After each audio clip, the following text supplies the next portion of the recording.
नेमिनाथ भगवान और महावीर भगवान दो को नमस्कार किया है। उसके बाद क्या बताया है? उसके बाद ये बताया है कि वो कौन सा विषय निरूपण करेंगे, क्या क्या निरूपण करेंगे। सबसे पहले निरूपण करेंगे प्रकृति समुत्कीर्तन अधिकार। प्रकृति समुत्कीर्तन अधिकार यानी कर्म की क्या प्रकृति है, 8 कर्म होते हैं, उनकी कैसी प्रकृति है, इसका निरूपण करेंगे। आप इस साइड बैठिए थोड़ा सा, हाँ उधर पीछे, उधर सामने ही बैठिए। हाँ बस बस समझ में आई बात। प्रकृति, कर्म की प्रकृति कैसी है, जैसे कि नीम की प्रकृति होती है कड़वापन, और दूध की प्रकृति मीठापन है, चिकनापन है। घी की प्रकृति क्या है? चिकनापन। चंदन की प्रकृति है शीतलता। इसी प्रकार से कर्म की प्रकृति क्या होगी, इसको प्रथम प्रकृति समुत्कीर्तन अधिकार में आचार्य श्री बोधक्षम कहेंगे। अभी उन्होंने कहने की प्रतिज्ञा, यहाँ पर प्रतिज्ञा वाक्य भी है, मंगलाचरण भी है, और क्या है, और उन्होंने अपना यह भी बताया है कि यहाँ पर मूल क्या है, सम्यक तो मूल है। सम्यक श्रद्धान पूर्वक अगर आप इस ग्रंथ को पढ़ते हो तो आप मोक्ष के राही बन जाओ, और अगर आप सम्यक दर्शन के बिना पढ़ोगे तो आप कभी भी इससे मोक्ष की सिद्धि नहीं कर पाओगे। तो इस प्रकार से यहाँ पर मंगलाचरण करके, और दो चीजें, एक तो मंगलाचरण है, फिर भगवान को नमस्कार है, दूसरे नेमिनाथ भगवान के सामने बैठे। ये इसमें स्थान की भी सूचना मिल रही है कि उस पर्वत पर, वहाँ पर नेमिनाथ भगवान का जिनालय था, इंद्र नीलमणि का, तो वहाँ पर बैठ करके इन्होंने ग्रंथों की रचना की। इसलिए सर्वप्रथम नमस्कार महावीर भगवान को नहीं किया, किसको किया? क्योंकि वो सामने विराजमान है, इसलिए उनको पहले नमस्कार किया। तो ये अपना समझ में आ गया पहला सूत्र। अब इसके बाद फिर प्रश्न किया किसने? शिष्य। क्योंकि यहाँ पर शिष्य कौन है भाई? चामुंडराय शिष्य, और गुरु कौन है? आचार्य नेमिचंद सिद्धांत चक्रवर्ती गुरु। तो वह गुरु जैसे जैसे उनको लगता है कि शिष्य इस प्रकार से पूछता जाता है, तो यहाँ पर अपन प्रश्नोत्तर के माध्यम से एक एक कदम आगे बढ़ेंगे। अब इसमें आया है ग्रंथ का नाम प्रकृति समुत्कीर्तन, आया है कि नहीं? तो अब यहाँ पर शिष्य प्रश्न कर रहा है कि प्रकृति किसको कहते हैं, तो उसके उत्तर में आचार्य श्री ने दूसरी गाथा दी है, अपन उसको भी पढ़ते हैं। पहली, सब लोग दूसरी गाथा निकाल लो, मिल गई? देखो इसमें देखो, पैडी सील सहावो जीवंगाणम अणाई संबंधो गणयो वले मलम वा ताणत्थित्तं स्वयं सिद्धम पैडी सील स्वभावो। प्रकृति का अर्थ क्या है? प्रश्न क्या था भाई? प्रकृति किसे कहते हैं? देखिए इसमें जुड़ करके आप पढ़ेंगे तभी आपको पूरी चीजें समझ में आएंगी। तो ये समझिए प्रकृति का अर्थ क्या है? प्रकृति का अर्थ है शील या स्वभाव। क्या अर्थ है? शील या स्वभाव। तो शील कहें चाहे स्वभाव कहें, दोनों एकार्थवाची, ठीक है। और जीवन गानम अणाई संबंधो, और जीव का और कर्म का संबंध कब से है? अनादिकाल। पहले बीज है कि पहले वृक्ष है? पहले मुर्गी है कि पहले अंडा है? इसका कोई अता पता, क्योंकि अनादिकाल से बीज है, अनादिकाल से वृक्ष है, ये सब चलता ही आ रहा ना। तो इसी प्रकार से कर्म और जीव का संबंध भी अनादिकाल से है, उसका कोई शुरुआत नहीं है। और जिस प्रकार से अब अपना स्वभाव क्या है इसको बताया, तो अपना स्वभाव जैसे कि उदाहरण देकर के समझाया, कणियों वले मलम्बा। कणियों वल मतलब कनय धन उत्पल, उपल, उपल किसको कहते हैं? जिसमें से उत्पत्ति होती है। ता अथिर मुद्रा देख मृगगण, उपल खाद खुजावती। किसमें आता भैया? ये किसमें आता है? तीन अथिर मुद्रा देख मृगगण, उपल खाद खुजावती। पत्थर को समझ करके मुनि की मुद्रा को खाज खुजावते हैं। ये किसमें आता है बताओ? ये रत्नकरण नहीं, चौड़ाला में। ये छैडाला में आता है कि मुनिराज की जो मुद्रा होती है वो इतनी स्थिर होती है कि उसको पत्थर समझ करके रगड़ लेते हैं। और आता है ते कुगुरु जन्म जल उपल नाव। ये किसमें आता है? ये भी छैडाला में आता है कुगुरु के बारे में। छैडाला तो कम से कम याद होगी। तो ते कुगुरु जन्म जल उपल नाव, उपल शब्द आता है कि नहीं? तो यहाँ पर उपल शब्द, थोड़ा सा शांति रखो सब लोग, पहले उपयोग यहाँ लगाओ, जो हो रहा है बाहर उसको छोड़ दो। उपल नाव, उपल का अर्थ क्या होता है? पत्थर। तो यहाँ पर उपल शब्द है, वह उपल शब्द जो है उस उपल शब्द से क्या समझ में आता है? पत्थर। तो यहाँ पर इसको देखो, कणय का अर्थ है क्या हो गया? कनक। कनक मतलब सोना। कणय का क्या बन जाएगा? कनक। और ओवले यानी उपल, ओवल बन गया। तो पा का वाह हो गया, ये प्राकृत है। पा का वाह हो गया तो ओवल से क्या मतलब? उपल। यानी क्या अर्थ निकला? सोने वाला पत्थर। सोने वाला पत्थर मतलब जो पत्थर अभी खदान में है, खदान से निकला नहीं उसके अंदर, लेकिन उसके अंदर सोना है। उसके अंदर क्या है? सोना है। लेकिन पत्थर कहाँ है? खदान में। तो खदान में जो पत्थर पड़ा हुआ है स्वर्ण पाषाण है, और उसके ऊपर क्या है? मिट्टी होगी कि नहीं? निकला नहीं है वो अभी, तो उसके ऊपर मिट्टी होगी कि नहीं? तो मिट्टी से पूरा लिप्त है।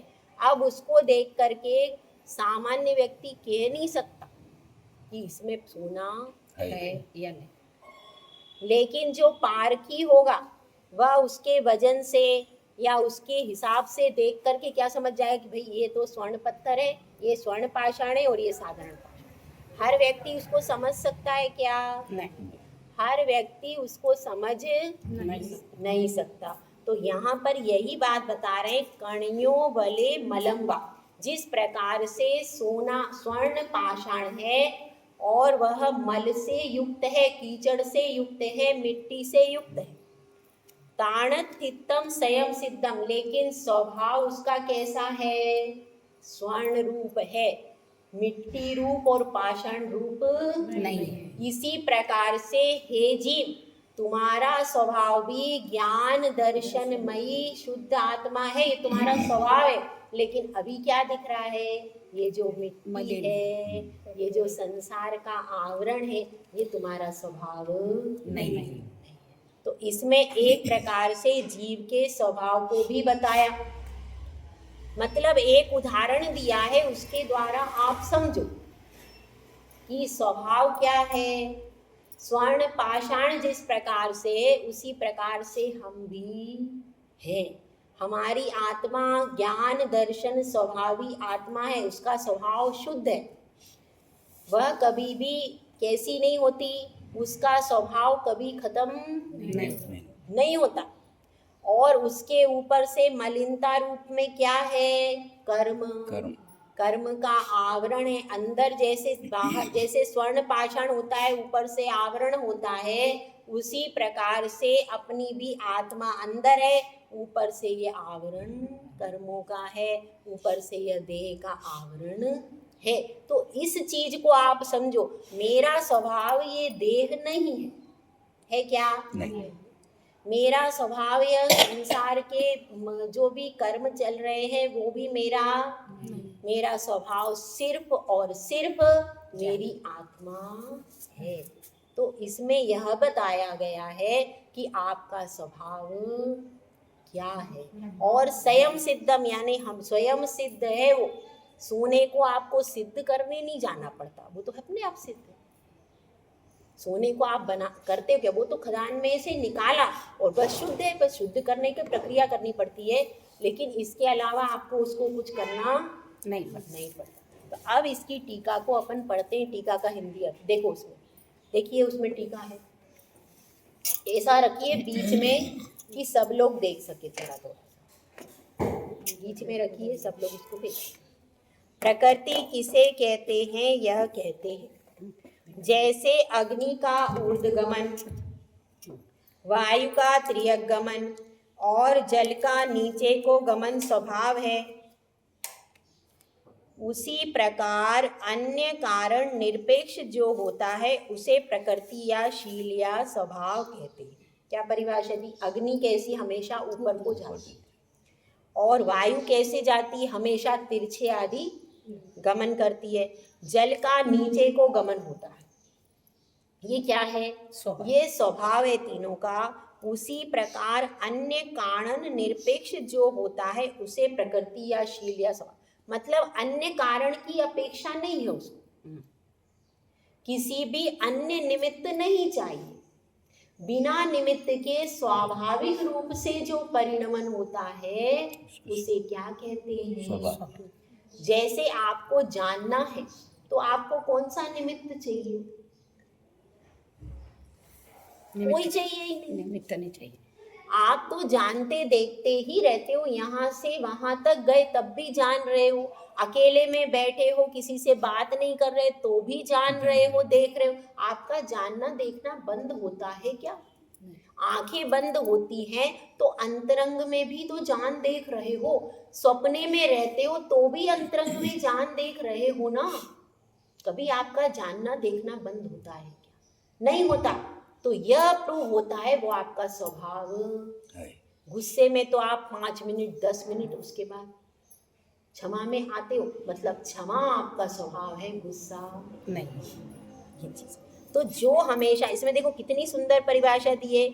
अन्य कारण निरपेक्ष जो होता है, जिसको अन्य कारण की अपेक्षा नहीं है, वो उसे प्रकृति, शील या स्वभाव कहते हैं। ये तीनों शब्द एकार्थक है, मतलब प्रकृति कहो, शील कहो, स्वभाव कहो, इनका सबका एक ही अर्थ है। यहाँ जीव और कर्म के स्वभाव से प्रयोजन है। यहाँ पर अपने को बाकी चीजों से कोई प्रयोजन नहीं है। ये तो वो कह रहे हैं हमने सिर्फ उदाहरण मात्र बताया है, हमें प्रयोजन किससे है? आत्मा और कर्म। इससे ही क्यों प्रयोजन है? इससे इसलिए प्रयोजन है कि हमारा लक्ष्य मोक्ष है। लक्ष्य मोक्ष। अगर अन्य वस्तुओं के बारे में समझेंगे तो उससे हमारे अर्थ की प्रयोजन की सिद्धि नहीं होगी। इसलिए तो यहाँ पर किसका समझना है? जीव का स्वभाव क्या है और कर्म का स्वभाव क्या है, ये समझना। रागादि रूप परिणमन आत्मा का स्वभाव है तथा रागादि उत्पन्न करना कर्म का स्वभाव है। अगर कोई इस प्रकार से कहे, क्या कहे कि रागादि रूप परिणमन करता है आत्मा, और ये आत्मा का स्वभाव क्या बताया? ये गलत बताया। ये गलत है, मैं बता रही हूँ। इसमें पहले उन्होंने अन्य मत प्रस्तुत किया कि लोग क्या कहते हैं। लोग क्या कहते हैं? भाई रागादि रूप आत्मा परिणमन करता है, और उसे परिणमन कौन कराता है? कर्म कराता है। रागादि उत्पन्न करना कर्म का स्वभाव है, ऐसा जो कहते हैं। परंतु ऐसा होने से इतरेतराश्रय दोष आता है। इतरेतराश्रय मतलब क्या? एक के ऊपर दूसरा आश्रित है, स्वतंत्र नहीं है। क्या समझ में आया? एक वस्तु होगी तो दूसरी वस्तु होगी। अब जैसे मिठाई होगी, उसमें बूरा होगा तो मिठाई होगी, बिना बूरे के मिठाई होगी क्या? नहीं हो सकती। समझ में आई बात? जिसमें बूरा होगा उसी को आप मिठाई कहोगे कि नहीं? तो बूरे के बिना मिठाई, इसका मतलब बूरे पर आश्रित क्या है? मिठाई है ना। तो इसी तरह से यहाँ पर अगर अपन कहेंगे कि भाई राग आदि परिणमन करना आत्मा का स्वभाव है, और आत्मा और कर्म उसको राग आदि परिणमन कराता है, तो ये क्या हो गया? आश्रित आत्मा के पर, ये आत्मा कर्म पर आश्रित हो गई। हुआ कि नहीं? शास्त्र राग आदि का परिणमन करना यदि आत्मा का स्वभाव हो जाए तो क्या बाधा आएगी? सबसे बड़ी बाधा आएगी, कोई सिद्ध बन नहीं पाएगा। राग आदि परिणमन करना आत्मा का स्वभाव है क्या? नहीं है। यही चीज ज्ञान और दर्शन। हाँ, रागादि रूप परिणमन आत्मा का स्वभाव है और रागादि उत्पन्न करना कर्म का स्वभाव है। तो रागादि रूप परिणमन आत्मा करता रहेगा और रागादि उत्पन्न कर्म करता रहेगा, तो संसार कभी खत्म ही नहीं होगा। आत्मा कर्म क्या करता रहेगा? राग द्वेष उत्पन्न करता रहेगा और आत्मा परिणमन करता रहेगा। फिर क्या होगा? कोई बॉल है, आप उसमें किक लगाते रहो, बॉल घूमती रहेगी। फुटबॉल होती है, देखिए ना, खेली नहीं तो देखी तो होगी। तो फुटबॉल रहती है, उसको अपन पैर से किक मारो तो क्या होता है? वो उछलती है। तो उछलना फुटबॉल का स्वभाव है और किक मारना आदमी का स्वभाव है, तो दोनों एक दूसरे पर आश्रित हो गए।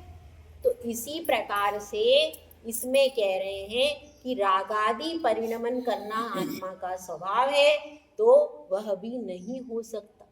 क्योंकि अगर ऐसा मानेंगे तो कोई भी आत्मा प्रति समय रागादि परिणमन करती रहेगी और कर्म राग द्वेष उत्पन्न करता रहेगा, तो कभी भी कर्म खत्म नहीं होगा और आत्मा भी सभी संसार से मुक्त नहीं होगी। इसलिए यह बात सत्य नहीं होगी। उस दोष को दूर करने के लिए जीव और कर्म के संबंध को अनादि कहा है। यहाँ पर ऐसा नहीं कर सकते। क्यों? क्योंकि राग आदि को उत्पन्न कर्म ने नहीं किया, ये तो अनादि काल से है। किसमें है? आत्मा में। अनादि काल से आत्मा का और जीव कर्म का संबंध है। अभी ऐसा नहीं कि भाई अभी इन्होंने फुटबॉल मारी तो अभी फुटबॉल उछल रही, ऐसा नहीं है। अनादि काल से आत्मा में कर्म है और वह परिणमन चल रहा है, जो अनादि काल से चल रहा है। आज नया उत्पन्न।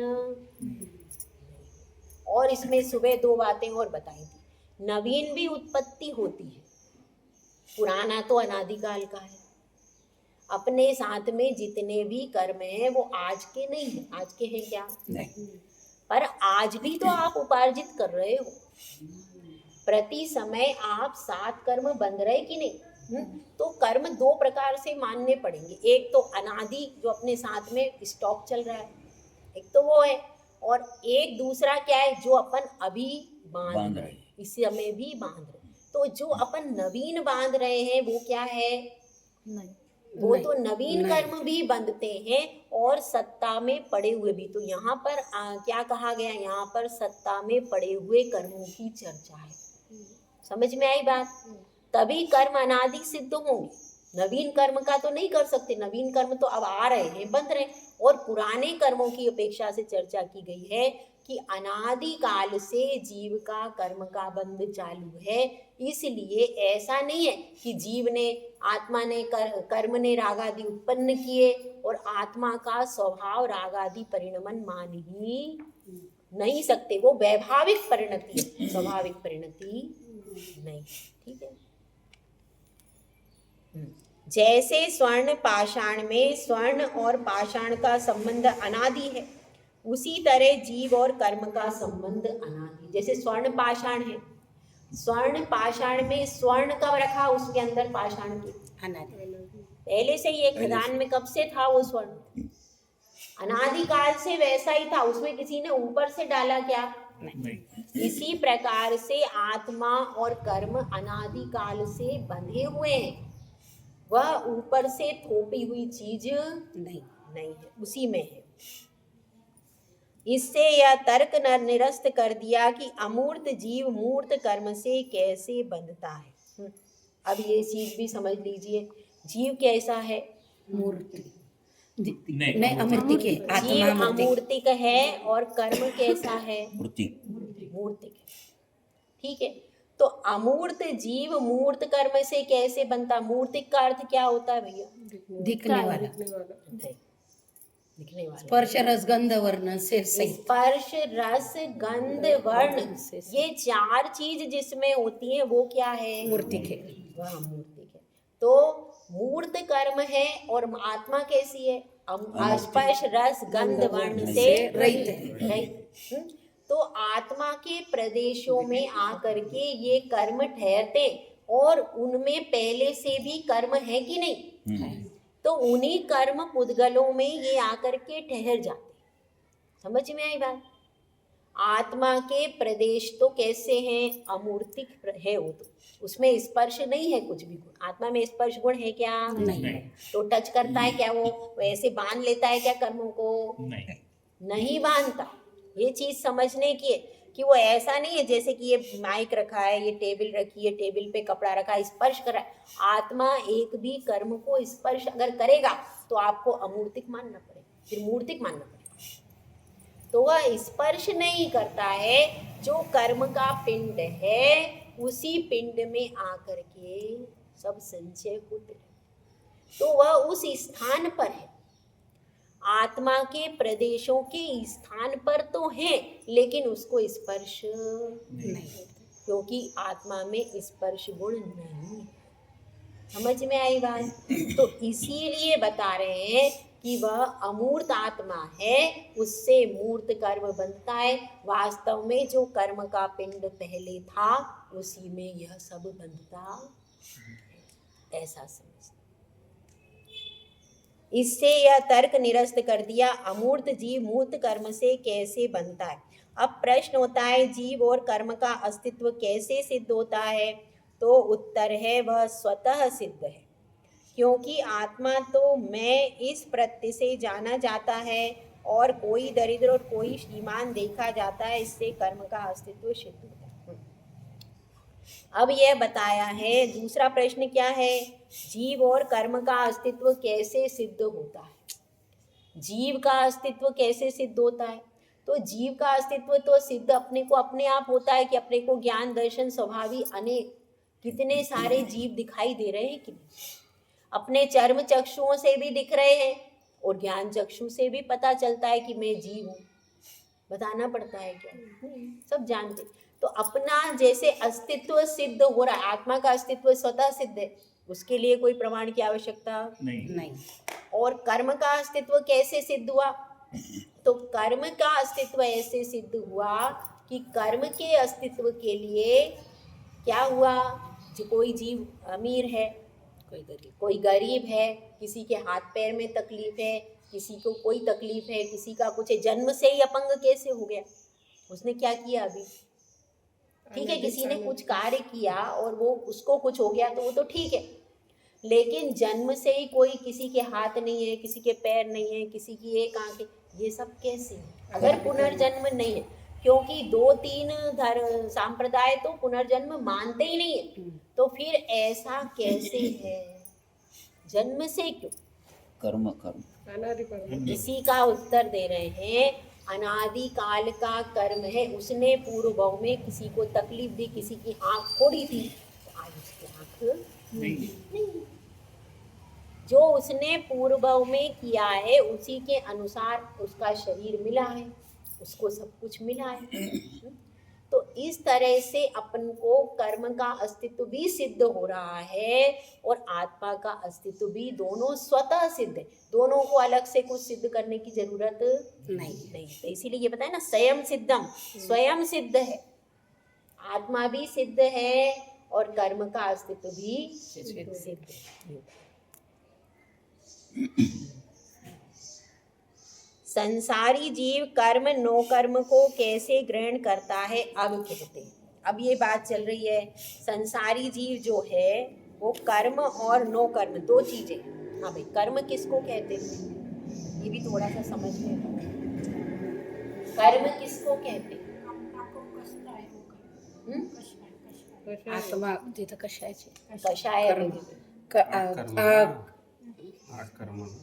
अभी सिर्फ इतना ही समझो, 8 कर्म के जो पिंड है, अपन उसको इतना ही द्रव्य कर्म जिसको कहते हैं, आगे सारी एक विश्लेषण आएगी। तो अभी अपन समझे ज्ञानावरणादि 8 कर्म, ठीक है। तो क्या बताया है? कर्म और नो कर्म मतलब शरीर, शरीर के नो कर्म मतलब शरीर के योग्य जो उद्गल परमाणु हैं उनको क्या कहेंगे? नो कर्म, यानी वो 6 पर्याप्ति और 3 शरीर और 6 पर्याप्ति। तो इससे शरीर बनता है, मतलब मोटे रूप में मैंने कह दिया 3 शरीर और 6 पर्याप्ति के योग्य पुद्गल वर्गणाओं को क्या कहेंगे? नो कर्म। औदारिक, वैक्रियक और आहारक, ये क्या हो गए? 3 शरीर। और 6 पर्याप्ति आप सब जानते हो, आहार, शरीर, इंद्रिय, श्वास, भाषा और मन, ये क्या हो गई? 6 पर्याप्ति। तो 3 शरीर और 6 पर्याप्तियों के योग्य पुद्गल वर्गणाएं क्या कहलाएंगी? नो। ये सब इसमें आगे विषय आएगा। तो अब इसकी ये गाथा अपन पढ़ते हैं। गाथा नंबर है 3। देहोदयेन सह्यो जीवो आहरधिकं मनोकम्मं पडिसमयं सवंगं दत्ताय सपिंड ओबजलम।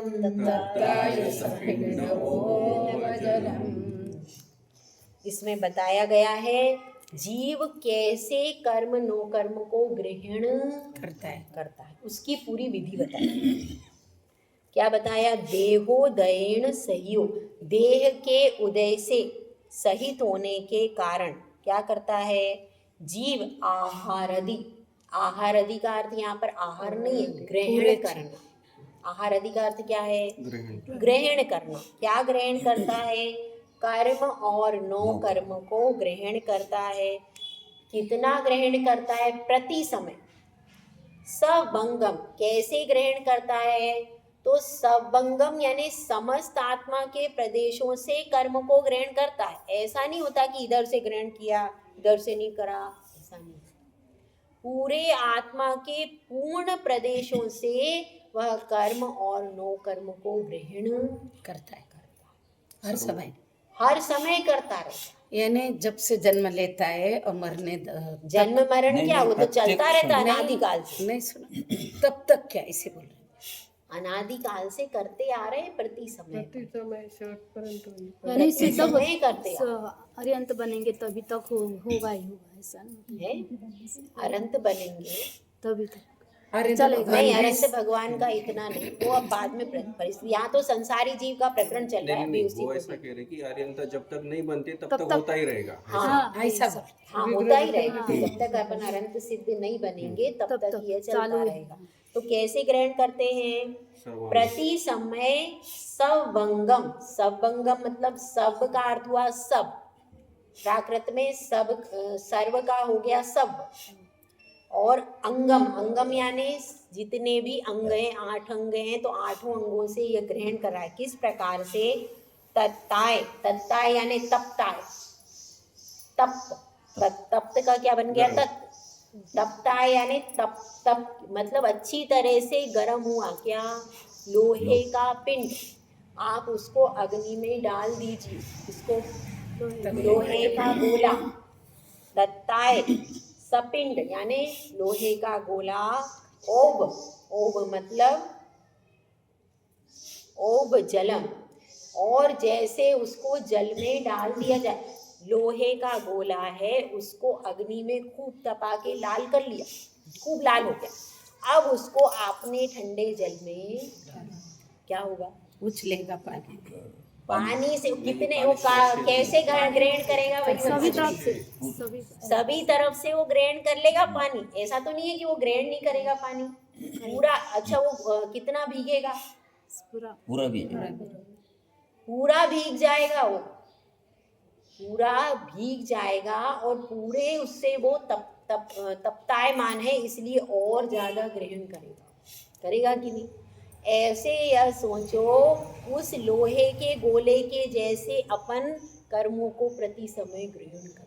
अपनी दशा देखो, ये अपनी दशा का उदाहरण दिया। ऐसे अपन प्रति समय, और प्रति समय अभी तो वो जिनकुल में आए, प्रति समय अपन ने अशुभ ही अशुभ कर्म ग्रहण कर करके रख लिए। बताओ कितने कर्म होंगे अपने पास। ऐसे अपन ने कर्मों को ग्रहण, वो निकलती भी नहीं, उसको पुरुषार्थ करना पड़ता है। अभी अब पुरुषार्थ कर रही हो, पहले तो तुमने उपार्जित ही किया है। फिर अब इसकी टीका अपन पढ़ते हैं। देह से मतलब है औदारिक, वैक्रियक, आहारक, तेजस और कार्मण नामकर्म। मिल गई टीका। देह से क्या मतलब है? 5 प्रकार के शरीर होते हैं। कौन कौन से? औदारिक, वैक्रियक, आहारक, तेजस, कार्मण। तो ये 5 प्रकार के शरीर में तो यह तेजस और नाम कर्म, इनमें से नाम कर्म के उदय से उत्पन्न योग से सहित जीव ज्ञानावरण आदि 8 प्रकार के कर्म को ग्रहण करता है। अब इसमें शरीर नाम कर्म होना जरूरी है। शरीर नाम कर्म, जिस शरीर नाम कर्म का उदय होगा वो वैसा वैसा ग्रहण करेगा। किसी का वैक्रियक का है, किसी का आहारक का है, किसी का औदारिक का है। तो इस तेजस कार्मण सर्वे, तेजस कार्मण तो सबको है ही है। तो ये 3 शरीर मूल है इसमें। कौन कौन से? ये 3 मूल शरीर। और उसमें भी आहारक तो मुनियों को होता है, उसको तो हटा ही दो, वो तो अपने कोई चांस ही नहीं। तो सांसारिक जीवों में 2 ही रहे। कौन कौन से? औदारिक और वैक्रियक। औदारिक और वैक्रियक 2 रहे। क्योंकि आहारक तो मुनियों को रहता है और वो कोई बहुत विशुद्धि वाले, तो बहुत रेयर केस है आहारक शरीर, साधारण चीज नहीं है, रेयर केस है। तो इसमें बता रहे हैं शरीर नाम कर्म के उदय से उत्पन्न योग से सहित जीव ज्ञानावरण, और योग भी होना चाहिए। योग मतलब क्या? मन वचन और काय की एकाग्रता नहीं, मन वचन काय के निमित्त से आत्मा के प्रदेशों में जो तरतमता आती है, जो उसमें परिस्पंदन होता है, उसको योग कहते हैं। तो यहाँ पर यही बताया है योग से सहित, मतलब जीव के पास यदि योग नहीं, मन वचन काय की प्रवृत्ति नहीं है, तो वह कर्मों को ग्रहण नहीं करे। अयोगी केवली शरीर भी होना आवश्यक है ना। शरीर तो है, लेकिन अगर योग की प्रवृत्ति नहीं चल रही तो कर्म ग्रहण नहीं करेगा। जैसे कि अयोग केवली है, उनके एक भी कर्म का ग्रहण नहीं होता। अयोग केवली जो है, पुराना जो शरीर है वो तो है, लेकिन नवीन कर्म का बंध नहीं होता। किसको? क्यों? अरहंत को नहीं, अयोग केवली की बात चल रही। 14वें गुण स्थान, अगली स्टेप। हाँ, 14वें गुण स्थान में क्यों नहीं होता? क्योंकि उसमें योगों का पूरा निरोध कर लिया, तो उस अवस्था में भी एक भी कर्म का आश्रव बंध नहीं होता। तो यह भी बात चल रही। तो योग से सहित होना भी जरूरी है। और फिर क्या है? ज्ञानावरण आदि 8 प्रकार के कर्म को ग्रहण करता है। शेष शरीर नाम कर्म के उदय से सहित जीव त्रस नाम वाले 9 कर्म को ग्रहण करता है। कब ग्रहण करता है? इसका उत्तर है उसका उदय रहते हुए प्रति समय ग्रहण करता है। जब शरीर नाम कर्म का उदय चल रहा है उस समय ग्रहण करेगा, ये बात चल। तो शरीर नाम कर्म का उदय अपने को, अभी सारे नाम कर्म का भी उदय चल रहा है, प्रति समय अपने भी उद्गल वर्गणाओं को ग्रहण करता। यदि वो ग्रहण नहीं करे तो अपना शरीर मजबूत नहीं बने। क्योंकि छोटा बच्चा होता है वो बढ़ता है कि नहीं? बढ़ता है। अपने भी शरीर में प्रति समय परिणाम उद्गल वर्गणाएं आती हैं और अपन ग्रहण करते हैं, हवा से, पानी से, इन सब से भी ग्रहण करते रहते हैं। अपन अपना ग्रहण करना प्रति समय केवल आहार करके छुट्टी नहीं हो जाती, प्रति समय अपन कर्म वर्गणाओं को ग्रहण करते रहते। ये बता रहे हैं।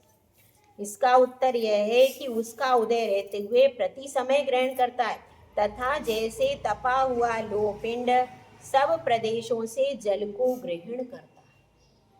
तपा हुआ लोह पिंड है, उसको पानी में डाल दिया तो क्या होगा? सब तरफ से ग्रहण करता है। उसी तरह शरीर नाम कर्म के उदय से सहित जीव सब आत्म प्रदेशों से कर्म 9 कर्म को ग्रहण करता है। कितने कर्म हुए भैया? ऐसे अपन कषाय से तपे हुए अपन है, विषय और कषायों से तपा हुआ अपना लोहा है, और उसको कर्म से पानी में डाल दो, क्या होगा? सब तरफ से वो सारा ग्रहण करेगा। अब प्रति समय कितने परमाणुओं को ग्रहण करता है? अब बता दिया आपने कि वह इस प्रकार से ग्रहण करता है। तो हर समय कितने परमाणुओं को क्या करेगा? ग्रहण करेगा, इसको बताएं। देखो गाथा नंबर 4, सिद्धाणन्तिम भागम अभव सिद्धादनन्त गुणमेव समयपबद्धं बन्धति योगवसादु दुविसरितं सिद्धाणन्तिम भागम। सिद्ध कितने हैं? अनंत। तो सिद्धों के अंतिम भाग तक। और अभव सिद्धादनंत गुणमेव, यानी सिद्ध राशि के अनंतवें भाग। सिद्ध राशि का कितना भाग लेना है? सिद्ध राशि का अनंतवां भाग लेना है। और अभव्य राशि से लेना है अनंत गुणा, वो ज्यादा है। अभव्य कम है और सिद्ध ज्यादा है। सिद्ध राशि का अनंतवां भाग लेना है और अभव्य राशि से अनंत गुणा लेना है। ठीक है, सिद्ध राशि अनंत है ना, उसका अनंतवां भाग लेना है। सिद्धानंतिम भागम, यानी सिद्ध का अनंतवां भाग का कम से कम सिद्ध राशि का अनंतवां भाग लेना है और अभव्य राशि का अनंत गुणा लेना है। अभव्य कम है, भव्य ज्यादा है। अभव्य राशि कम है तो अभव्य राशि से अनंत गुणा। तो इसलिए यहाँ पर दिया सिद्धानंतिम भागम, यानी सिद्ध राशि का अनंतवां भाग और अभव्य सिद्धानंत गुण में, यानी अभव्य राशि से अनंत गुण। समय पबद्धम बंधति। समय पबद्धम किसको कहते हैं, इसको थोड़ा सा समझ लेते हैं। एक समय में जितने कर्म परमाणु बंधते हैं इसको क्या कहते हैं? समय प्रबंध। ये शब्द आगे भी आएगा, इसलिए आप समझ लो। एक समय में जितने कर्म परमाणु इकट्ठे होकर के आए और बंध गए, उसको क्या कहेंगे? समय प्रबंध। बंधति जोग वसादु दुविसरित्यम, यानी किससे बनते हैं? जोग वसादु। जोग यानी मन वचन काय के वश से बंधते हैं। अब इसकी अपन क्या पढ़ लेते हैं? विसरितम, यानी इसका विस्तार किया जा रहा है आगे। देखो, प्रति समय कितने परमाणुओं को ग्रहण करता है वह कहते हैं सिद्ध राशि के अनंतवें भाग और अभव्य राशि से अनंत गुणे। परमाणु का समय प्रबद्ध को बांधता है। योग के वश से कमती बढ़ती परमाणुओं के समूह रूप समय प्रबद्ध को बांधता है। अर्थात योग के अनुसार ही कर्म परमाणुओं का बंध होता है। समय समय पर जो बनता है उसे समय प्रबद्ध कहते हैं। समझ में आई बात? अगर आपसे योग अपन मन वचन काय आता है ना, मन वचन काय ये क्या है? द्वार है, आश्रव के कारण है। अगर आप मन को भी रोक करके सामायिक में बैठ गए, वचन को आपने स्टॉप कर दिया, तो आपका कम से कम इतने कर्मों का बंध रुक गया। खाली काया से आप कितना करोगे? काया से उतना पाप होता भी नहीं, मन और वचन से अपना ज्यादा होता। काया से अपन उठ करके ऐसा कार्य नहीं करते, लेकिन मन और वचन के द्वारा ज्यादा। तो इसलिए यहाँ पर कह रहे हैं सावधानी किस में रखनी है? मन और वचन में। मन और वचन में भी सावधानी रखनी है, काया में भी रखनी है, पर सबसे पहले अपने मन वचन को कंट्रोल करना। तो योगों की प्रवृत्ति जो है उसको अपने को कंट्रोल करेंगे तो कर्म कम बंद। अब कह रहे हैं प्रति समय होने वाले बंध का प्रमाण कहकर उदय और सत्व का प्रमाण कहते हैं।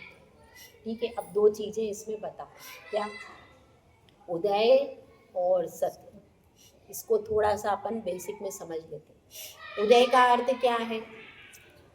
वर्तमान में उदय में आना। वर्तमान काल में किसी कर्म का उदय आना, उसको क्या कहेंगे? उदय। और सत्व क्या है? पड़ा है, जो सत्ता में पहले से पड़ा हुआ है।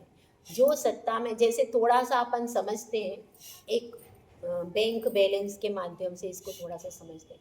बैंक में आपने डिपॉजिट किया 1,000 रुपये का, ठीक है, ये क्या है, ये बंद है, यह क्या हो गया, आपको बंद हो गया। अब आपने क्या किया कि भाई मुझे तो पैसे की ज़रूरत है, अब मैं 100 रुपये निकाल, तो वो 100 रुपये आपने निकाल करके यूज किए, ये क्या हो गया, उदय। वो 100 रुपये क्या हो गए, उदय। लेकिन अभी सत्ता में कितने पड़े, 900 वो सत्ता में पड़े, समझ में आई। तो बंद अपने को 1,000 का हुआ था, बंद मतलब 1,000 रुपये जो अपने को अपन ने कमाए वो अपन। तो इसी प्रकार से कर्म भी अपन कमाते हैं, तो 1,000 रुपये तो अपनी कमाई हो गई। अब उस कमाई के बाद में जो अपन ने निकाला, उपयोग किया, वो क्या हो गया, वह उदय हो गया। लेकिन अभी भी सत्ता में 900 रुपये पड़े। तो इसी तरह से अपने को कर्म के संबंध में समझना है। जैसे किसी ने 10 कोड़ा कोड़ी सागर का बंद किया, ठीक है, 10 कोड़ा कोड़ी सागर का बंद किया, तो ये क्या हो गया, ये उसके पास सत्ता में अभी कितना है, 10 कोड़ा कोड़ी सागर। फिर उसका 1,000 वर्ष के बाद कभी उसका उदय में आया, ठीक है, तो इसका जब उदय में आ रहा है, तो जो परमाणु उदय में आ रहे वो क्या हो गए, उसके उदय। और सत्ता में जो पड़े रहे, क्योंकि कुछ परमाणु पूरा तो नहीं आएगा उदय में, कुछ परमाणु उदय में आए उसके, तो जो परमाणु जितने उदय में आए वो उसका उदय हो गया कर्म का। लेकिन सत्ता में अभी और भी परमाणु पड़े हुए, बैलेंस रहता है, खत्म नहीं होता बैंक का। तो आप जितना उदय में आया उतना माइनस कर लिया, तो उतना माइनस कर, तो सत्ता में वो बच जाएगा कि उतना है।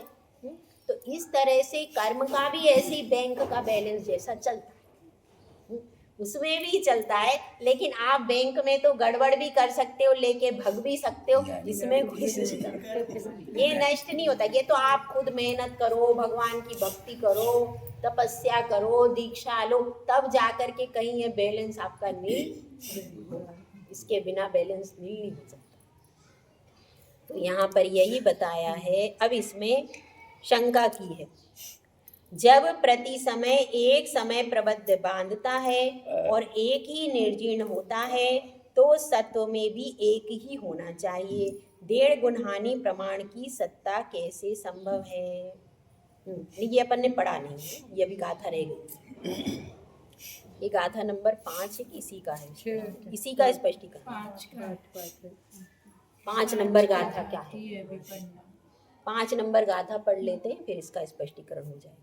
देखिए अभी इसको समझ में आ गया ना, ये वाली पिछली गाथा अच्छे से। अब इसके बाद बता रहे हैं, प्रति समय होने वाले बंध का प्रमाण बता दिया इन्होंने। अभी उदय और सत्व कितना होता है ये नहीं बताया, तो 3 चीजें है ना, तो अभी बंध बता दिया। अब आगे प्रति समय उदय और सत्व कितना रहता है इसको बता रहे। देखिए गाथा नंबर 5। जीरदि समय पबद्धम पौग दोणेग समय बद्धम वा गुणहाणीन दिवड्डम समय पबद्धम हवे सत्तम। इसमें बताया गया है, जीरदि समय पबद्धम, प्रति समय क्या होता है, एक समय का ही निर्जीर्ण होता है, एक समय निर्जीर्ण होता है। पौग दो नेगग समय प्रबद्धम, जैसे 1.5 गुण हानि समय प्रबद्ध क्या हो जाता है, 1.5 गुण हानि समय प्रबद्ध की सत्ता हमेशा रहती है, वो कभी भी खत्म वो कैसे उदाहरण के साथ वही बता रहे हैं। उसी बात को यहाँ पर कहा है, प्रति समय एक कार्मण समय प्रबद्ध की निर्जरा अर्थात उदय होता है। देखो उसमें टीका में देखो, प्रति समय एक कार्मण समय प्रबद्ध की निर्जरा अर्थात एक कार्मण समय प्रबद्ध क्या हुआ, आया, उसका उदय आया, ठीक है। समय प्रबद्ध मतलब एक परमाणु नहीं, एक समय में जितने परमाणु उदय में आए उसको क्या कहेंगे, पूरा बंच है। जैसे आप किसी को गिफ्ट देने जाते हो, गुलदस्ता देते हो, क्या पहले देते थे वो गिफ्ट, आप भी देते हैं बर्थडे पर और शादी की सालगिरह वगैरह पर, तो पूरा का पूरा गुलदस्ता देते हो कि एक फूल देते हो? तो पूरा गुलदस्ता जैसे होता है ऐसे ही एक समय प्रबंध का मतलब है कि बहुत सारे परमाणु हैं एक समय में जो आपने वो बांधे हैं, और एक समय में जो निर्जरा हो रही है वो सब एक परमाणु नहीं है, उसमें बहुत सारा समूह।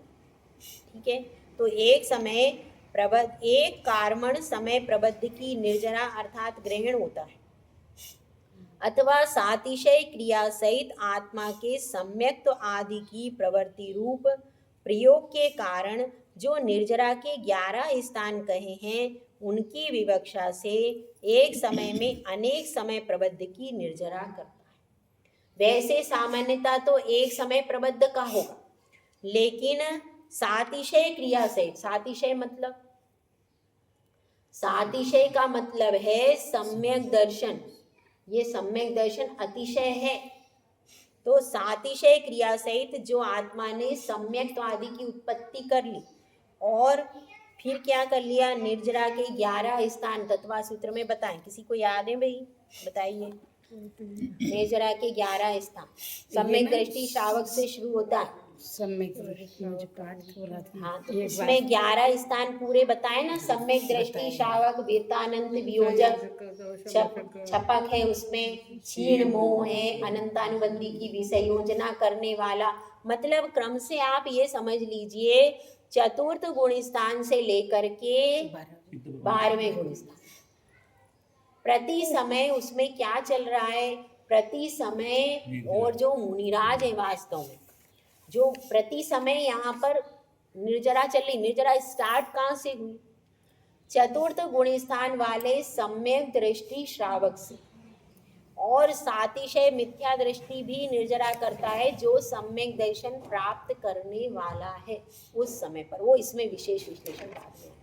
तो इस तरह से अभी अपन चतुर्थ गुण स्थानवर्ती से प्रारंभ हो गया निर्जरा, और वह चतुर्थ गुण स्थानवर्ती भी जब उपवास करेगा, तपस्या करेगा, तो उसकी क्रमशः संख्य गुण निर्जरा, उसकी भी असंख्यात गुणी निर्जरा हो रही है कि नहीं हो रही, लेकिन शुरुआत कहाँ से होगी, सम्यक दर्शन। सम्यक दर्शन की प्राप्ति के लिए किसने पुरुषार्थ नहीं किया, वो मिथ्या दृष्टि है, उसकी निर्जरा नहीं होगी, कम नहीं, वो नाराज नहीं, उसकी सविपाक होगी, अविपाक तो नहीं होगी। सविपाक वाली होगी, मतलब जो सविपाक वाली उदय में होगी, आया और पूरा उससे, या फिर अकाम निर्जरा हो, उसकी अकाम निर्जरा हो, उसकी अकाम निर्जरा हो। तो इस तरह से क्या समझते हैं अपन, इस तरह से यहाँ पर काम का अर्थ क्या होता है? अकाम का अर्थ होता है जो काम की नहीं है। अकाम निर्जरा की परिभाषा यह है, आपको किसी ने क्या किया, आप वहाँ पर चौके में काम कर रहे थे, अब किसी ने क्या कर दिया, बाहर से गेट लगा करके और चला। अब आपने सोचा अरे मुझे चौका लगाना है? अब आप सोच रहे, अभी मोबाइल भी आपका कहाँ था, मोबाइल अंदर होगा तो काम ही खेल ही खत्म हो जाएगा। मोबाइल आपका बाहर था, आपने अंदर से क्या कर दिया, आपको बंद कर दिया। अब आप सोच रहे हो मैं क्या करूं, मोबाइल भी नहीं है और बच्चे और परिवार भी आपका नीचे है, मतलब इतनी आवाज़ सुनाई नहीं देती है, गैलरी में से भी मैं कैसे बुलाऊं, क्या करूं, ऐसा आप सोचते रहे। और सोचते सोचते अब अपने कोई बात नहीं, अब भोजन तो आहार तो बना लो, आहार के टाइम तक तो कोई ना कोई आएगा, ये आती हैं काम करवाने के लिए, पीछे से आती है, कोई ना कोई महिलाएं आएंगी, कोई ना कोई आएंगी तो मुझको खोल देंगी, तो मैं जब तक आहार तो बना ही लूँ, है ना। तो आपने क्या किया उस समय, आपने बिल्कुल संक्लेश परिणाम नहीं किए कि अब जो होगा सो देखेंगे, कोई ना कोई जरूर, आपको विश्वास हो कि भाई कोई ना कोई आ जाएगा। तो आपने उस समय कैसे कर लिया, समता पूर्वक रह गए और वह कमरा बंद हुआ, उसको सहन कर लिया। अब आपकी जगह पर मिथ्या दृष्टि हो, आपकी तो क्या हो रही, आप तो सम्यक दृष्टि हो, और आपका तो उस समय आहार दान का महान भाव हो रहा था, तो आपकी तो बहुत ज्यादा निर्जरा होगी। लेकिन इसी जगह पर कोई मिथ्या दृष्टि जी और उसको कहाँ, किसी ने कमरे में बंद कर दिया। अब उसको जब कमरे में बंद कर दिया तो उसने सोचा अब मैं चिल्लाऊंगा ये करूँगा, पता नहीं क्या होगा, तो उसने सोचा कि मैं अब चुपचाप बैठ जाऊँ, कोई ज़रूरत नहीं है परेशान होने से, तो उसने कोई नमोकार मंत्र नहीं पढ़ा, चुपचाप वो कमरे में बैठा रहा। फिर 2 घंटे बाद, 3 घंटे बाद, भूखा प्यासा भी था वो, तो भूख प्यास भी उसने 3 घंटे तक, 4 घंटे तक सहन करी। घर में मान लो बंद करके चले गए, 6 घंटे तक उसने भूख प्यास सहन की। फिर 6 घंटे के बाद दरवाजा खुला, तो सहन उसने भी किया, लेकिन जो शांति पूर्वक सम्यक तकलीफ, सम्यक दर्शन नहीं, शांति पूर्वक मिथ्यात्व सहित जीव है, लेकिन शांति पूर्वक कष्ट को सहन कर लेता है, जो तपस्या के द्वारा भी सहन कर लेता है, जो अन्य मति तपस्या आदि करते हैं, वो अकाम निर्जरा है, वो सारी अकाम, क्योंकि उनको सम्यक दर्शन तो है ही नहीं ना। तो अन्य मति जो तपस्या आदि करते हैं, अथवा किसी को बंद कर दिया और वह समता से उसको सह गया, जो चिल्लाना आदि नहीं करते, उससे भी देव गति का बंध हो जाता है। तो समझ में अकाम निर्जरा में अंतर है। वह मिथ्या दृष्टि जीव होता है, वह जो निर्जरा का शांत भाव से सह लेता है, उसको क्या कहेंगे? अकाम। ये आम का भी दृष्टांत है ना माता जी? वो तो अविपाक निर्जरा। ये देखो निर्जरा डाली पे में पका हुआ आम हाथ और से नीचे पका चाय इनमें पकाया हुआ आम, ऐसा वो अलग निर्जरा है। देखिए 4 है, 4 इसको समझ लेते हैं। अकाम निर्जरा, सकाम निर्जरा, अविपाक निर्जरा और सविपाक निर्जरा, ये 4 निर्जरा। अविपाक मतलब क्या? जो कर्म अभी उदय में नहीं आया, उसको उदयावली में ला करके खिरा देना। जैसे अपक्व पाचन, उसका नाम क्या है? अपक्व पाचन। हाँ, वो कौन सी? अविपाक निर्जरा। वो कौन करते हैं? वो सम्यक दृष्टि जीवों के हो। वो मैंने जो 11 स्थान बताए ना, यहाँ पर जितनी भी चर्चा चलेगी वो अविपाक निर्जरा की चलेगी इसमें कर्म का, क्योंकि यहाँ सम्यक दृष्टि की चर्चा। ठीक है, वो क्या हो गई? अविपाक निर्जरा। दूसरी है सविपाक, जो प्रति समय कर्म अपने आप उदय में आ रहे हैं और खिर रहे, वो क्या है? सविपाक निर्जरा। समय आने पर जो खिर रहे, और इसी को सकाम निर्जरा भी कहा। नहीं, सकाम निर्जरा तो सम्यक दृष्टि जीव की है। जो सकाम मतलब जो सम्यक दृष्टि जीव की जो निर्जरा है, वो काम की निर्जरा है। तो सम्यक दृष्टि जीव के जो 11 स्थान है वो किस में आएंगे? मतलब सकाम निर्जरा और अविपाक निर्जरा से। समझ में आई बात? सकाम निर्जरा कहो, अविपाक निर्जरा करो, दोनों क्या है? एक ही बात। लेकिन अकाम निर्जरा क्या है? अकाम निर्जरा मतलब जो बताया आपको कि आप समता पूर्वक आप सहन कर गए, वो क्या हो गया? अकाम। मिथ्या दृष्टि की बिना संक्लेश परिणाम के शांत भावों से जो सहन कर लेता है, वो क्या है? अकाम। कोई भी कार्य उसे खाने को नहीं मिला लेकिन वो शांतिपूर्वक बैठा है, वो भी चलेगा ना उसको? हाँ, कोई भी सही है। शांति पूर्वक उसको भूख प्यास लग रही है, शरीर में तकलीफ हो रही, फिर वो समता पूर्वक जो सहन कर लेता है, वो अकाम निर्जरा। तो चारों अलग, 2 तो सेम हो गई। कौन कौन सी? अविपाक और सकाम, ये दोनों क्या हो गई? सेम हो गई। और फिर कौन सी अलग अलग हुई? अकाम निर्जरा और अविपाक नहीं, सविपाक, सविपाक ये अलग अलग। समझ में आ गई? सविपाक का मतलब यह है जो कर्म उदय में आए और उदय में आकर स्वाभाविक रूप से खिलते जाते। अभी अपने भी कर्म सारे उदय में आ रहे थे और उदय में आके अपने को पता नहीं चलता, उदय में आए और अपने आप खिल रहे। अपन उनसे कोई पुरुषार्थ नहीं करते, बिना पुरुषार्थ। आयु कर्म भी प्रति समय, आयु कर्म भी सभी की होती है। सारे कर्म की निर्जरा प्रति समय आते हैं, खिलते जाते हैं, स्वाभाविक रूप से होती रहती। इसके लिए कोई पुरुषार्थ नहीं करते। उस समय शुभ समय भी होना चाहिए ना उस समय। नहीं, शुभ समय थोड़ी इसके लिए। कोई भी कर्म है आया और खिल गया, ये प्रति समय होता रहे। प्रति समय कर्म का उदय, इसका कर्म का 8 कर्मों का उदय चलता रहता है और आया और खिर गया। तो अब उसके लिए जो अपने आप जो पका हुआ फल है, अगर वो डाल से गिर गया तो तुम्हारा क्या उसमें मजा मानता है? पका हुआ फल है और वो डाल से गिरता रहा तो उसमें कोई महानता की चीज थोड़ी है, वो आपने क्या किया। लेकिन कच्चा था, उसको आपने पका करके आत्मा से अलग कर दिया, वो आपका पुरुष। यानी तपस्या आदि करके जो कर्म फेड़े जाते हैं, हाँ, वो है, वो अभी पुरुषार्थ। हाँ, वो अभी पाक। लेकिन वो निर्जरा कौन सी है? सभी पाक जो सभी है पाक तो अपने आप होते रहते हैं, होते ही रहेगा, वो कभी कर्म खत्म ही नहीं होंगे, आएंगे और खिर जाएंगे, तो आप कभी सिद्ध बन ही नहीं सकते। और नैसर्गिक चलता है। नैसर्गिक चलता है वही, ठीक है।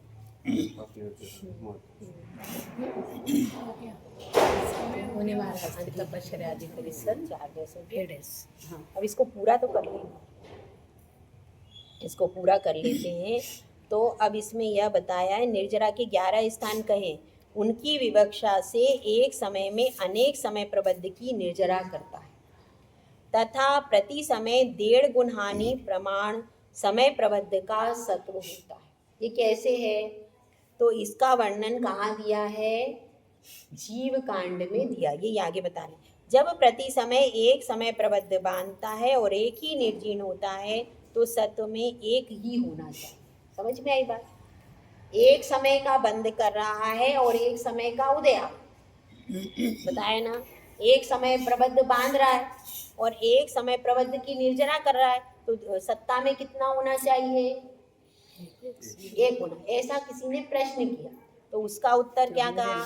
1.5 गुण हानि प्रमाण की सत्ता कैसे संभव है? तो समाधान, ऐसी शंका उचित नहीं है, क्योंकि पहले जीव कांड में योग मार्गणा में त्रिकोण रचना के द्वारा इसे स्पष्ट किया है और आगे भी करें। यह एक विशेष प्रकरण है, तो जिसको त्रिकोण रचना करेंगे उस समय बताएंगे कि 1.5 गुण हानि समय प्रबद्ध कैसे बनता है इसको, क्योंकि जीव कांड कर्म कांड के पहले लिखा हुआ है। इससे क्या स्पष्ट होता है? जीव कांड कर्म कांड के पहले लिखा हुआ है, तो इसमें इसको आगे समझाएं। ठीक है। जय मुगा, जय श्री नेमिचंद सिद्धांत चक्रवर्ती देव की जय। जिनवाणी स्तुति करें। दया करके कर्मों से छुड़ा दे।